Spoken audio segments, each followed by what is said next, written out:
Whilst Tinubu, APC and their minions are making noise all over the place, spreading propaganda and calling it leadership, intimidating opponents who criticize them, because those opponents mean well for Nigeria than they, APC people, could ever imagine. Real leaders, like in Ghana and Ethiopia, who have the capacity to make things happen, are doing real work to move their economies forward and make lives more bearable for their people. So let's get into it. So we start in West Africa with Ghana, one of the continent's most compelling comeback stories of 2025. After a period of severe stress, inflation, which had climbed above 50% at its peak, it eased sharply through the year and is now in single digits. The CD stabilized, debt restructuring moved forward, and a renewed focus on macro discipline helped restore investor confidence. So for many, Ghana has become a clear example of how difficult reforms can begin to deliver results. It's one of your top picks, Boson. Why did you choose Ghana? Exactly. Because when I look through in the run-up to the elections or the comeback of President Mahama for a second, and just like President Trump, he was the president before President Nana Akufo-Addo, and during the campaign, he was really speaking about how much more President Akufo-Addo's administration could have done. He was really upset with the debt overhang in inflation in Ghana and the large size of the government and all of that.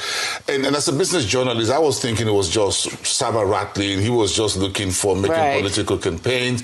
And then he got into office, President Mahama, and we're just talking about the 12 months of President Mahama, and he has been able to deliver inflation to single digits. The cedi become one of the best currencies, not just in Africa, but around the world, and has been able to sit the creditors down to the table and have been able to secure deals that is beginning to give Ghana. It's not Uhuru yet, as far as Ghana is concerned. But as far as the macroeconomic fundamentals are concerned, he's able to spruce the various ministries and parastatals together and deliver a leaner government that will begin to deliver the goods to the people, to the Ghanaians. And, you know, he's done this in such a short space of time. What was the one thing he changed, and why such rapid transformation? I think it's all about commitment and the fact that while he was in office, he saw that a lot more could be done. The size of the government was bigger. There's a whole lot that the bureaucracy should be able to deliver. Now, this is gold shining all through 2023, 2024 to 2025. This is the country going crippled by huge bureaucracy and what have you, and inflation tearing at about 30, 40, 50%. Hello, Ghana is going to go down the drain. So he came to the office shooting all through all the cylinders. He really was guns blazing. And he has really delivered. I mean, Rotas, what do you think, Ghana? Any thoughts on Ghana quickly before we move to next? It's been a great turnaround. And, I mean, look at Ghana's stock markets, up by 77% so far. One of the best performing ones in Africa. Interesting. So it's been an incredible turnaround. Very interesting. Yeah. And I know you also chose Ethiopia. Ethiopia is such a fascinating story because they've gone down this liberalization mode. Look at Addis Ababa. Oh, the new... Is it one of your favorite cities? I think Addis is trying to take over from Kigali in terms of the aesthetics, in terms of... The first time I was in Ethiopia was during President Jonathan when we went for the World Economic Forum for Africa in 2012. And it was such a rustic city, as it were. But then they were beginning to dig around, laying some pipelines and whatever, and I said, well, maybe something is going to emerge. And Ethiopia has really proved to be the home of the African Union, and that Horn of Africa, an iconic city. Look at the images everywhere you see Ethiopia. But more important, the Prime Minister who was then in office, and I think I forgot his name now, died in office, and Prime Minister Abiy came in, and he started implementing 100 reforms that were in place more than a decade ago. So the reforms that you've seen in Ethiopia were not brought in place by the current Prime Minister. It was a playbook that had been set by former Prime Minister. And which one of those reforms have stood out the most to you? It is the financial market, for example. The liberalization of the financial markets, the currency, the exchange rate flotation. Today, the bearer is doing about 185 to the US dollar, for instance. They just did the $50 million today of weekly auction. They've opened up the banking sector to foreign and international investors. Yeah. Standard Bank of South Africa is back in Ethiopia, got a relicensing. Then they're also working on a new calibration, Basel II and Basel III capital framework, which was announced yesterday, December the 15th, to have a new capital structure for all the banks in Ethiopia. They set up a new stock exchange, set up a new securities and exchange commission. And they've done the diaspora investment. They've done the diaspora investment. But the biggest story for me was the Renaissance Dam. It shows how much Africa can leverage its own home and diaspora money to build a $8 billion dam. Incredible story how Ethiopians had faith in Prime Minister Abiy's administration, and that they were sending money home. And this money did not go into any private pockets. It went into that particular dam that will be delivering between 2,000 to 4,000 megawatts. And hold on a second, a few days ago, almost 6 countries around Ethiopia will be getting their power supply from that dam. Incredible story. I really love the diaspora investment infrastructure. That model should be replicated across. But Zambia is also really fascinating. You picked it. And recently they actually got pulled out of junk status, right? Default, right? Yes. What stardust did they sprinkle there? The G20 framework issue for Zambia was amazing. You know, it took 3 years or more to be able to get to the table, to get the creditors to the table. Zambia was becoming a basket case like Zimbabwe next door. All right, so they got the debt to deal with. So President Ichilema, of course, is a billionaire businessman. So what he did, one of the first things he did was to bring all the copper belt, the copper companies and all of you, bring everybody back, because nobody was ready to put a single dime in Zambia any longer for copper, and they were going elsewhere. Right. So he was able to bring them back to the table and restructure the holding company for all the royalties and assets of Zambia into that company and make sure that all that money goes to that company on the stock exchange. As at the month of November, that company was worth $1 billion US. Copperbelt itself, which is the biggest copper investor in Zambia, was $1.2 billion a listed company. So when you look at Lusaka Stock Exchange, the Zambia Stock Exchange, where Dangote has a cement and UBA has a very strong subsidiary.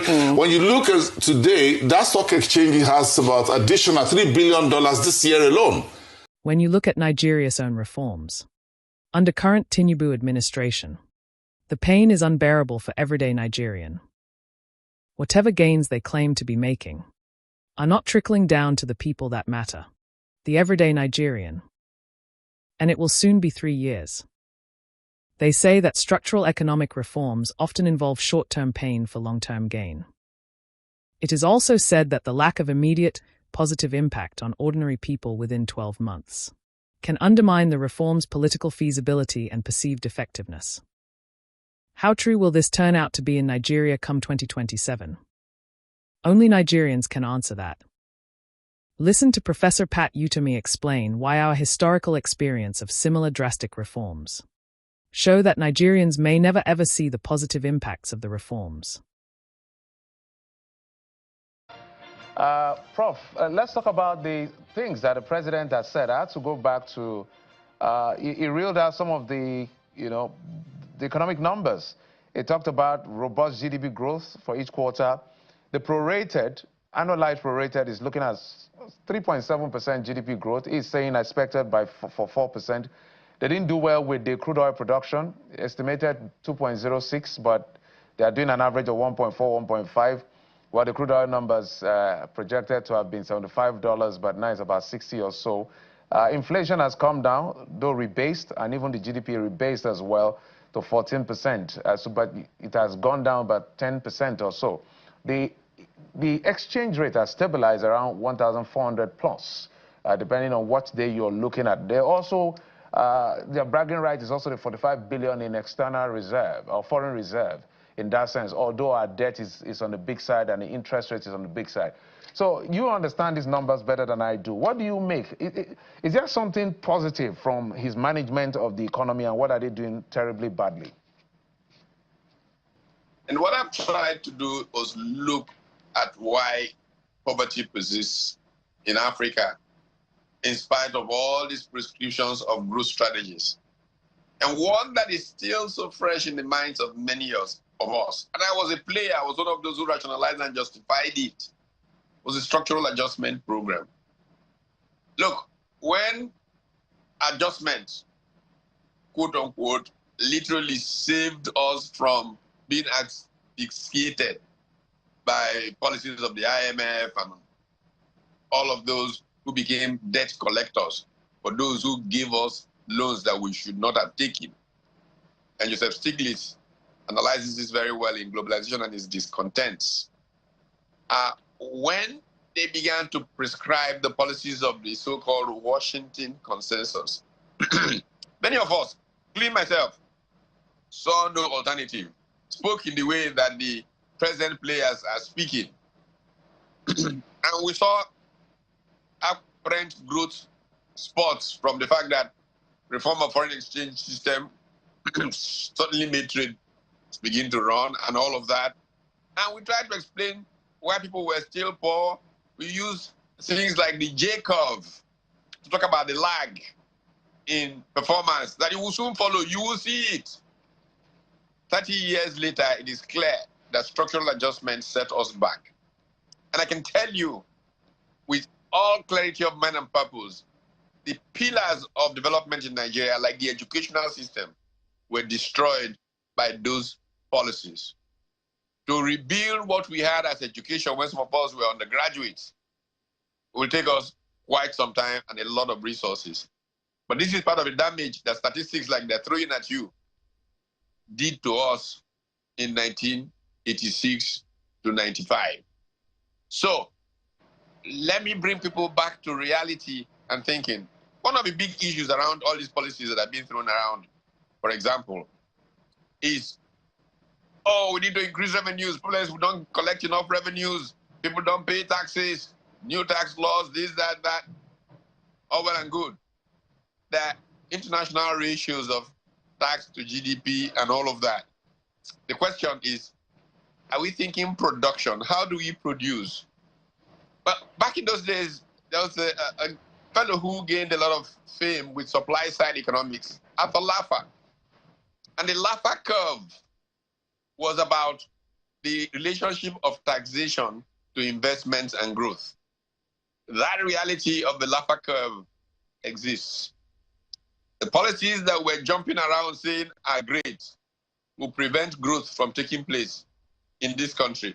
We don't have any clear industrial policy that will enable us begin to have real growth, and yet we are preventing the building of capital in our country. You go and look at Thomas Piketty, the French professor of economics, who writes about capital in the 21st century. And you will see that as we are unable to build capital, a few men in California, I joked about it at the WTO in Geneva in September, a dozen men in California own more capital than the continent of Africa. Do we have a strategy to deal with this? No. Tax the people. You just make the people poorer. All right, Prof. People Yes. To do more. Yeah. Prof. Umar, thank you so much. Economic conversations with you are quite interesting because of your wealth of knowledge. And we hope we can have more time some other time to explore it as much as possible. Because at the end of the day, it's the lived-in experience of the people that perhaps for developing economies is the biggest measure of progress, as we always say. But Umar, thank you, Prof. Thank you so much for your time. And we wish you the very best.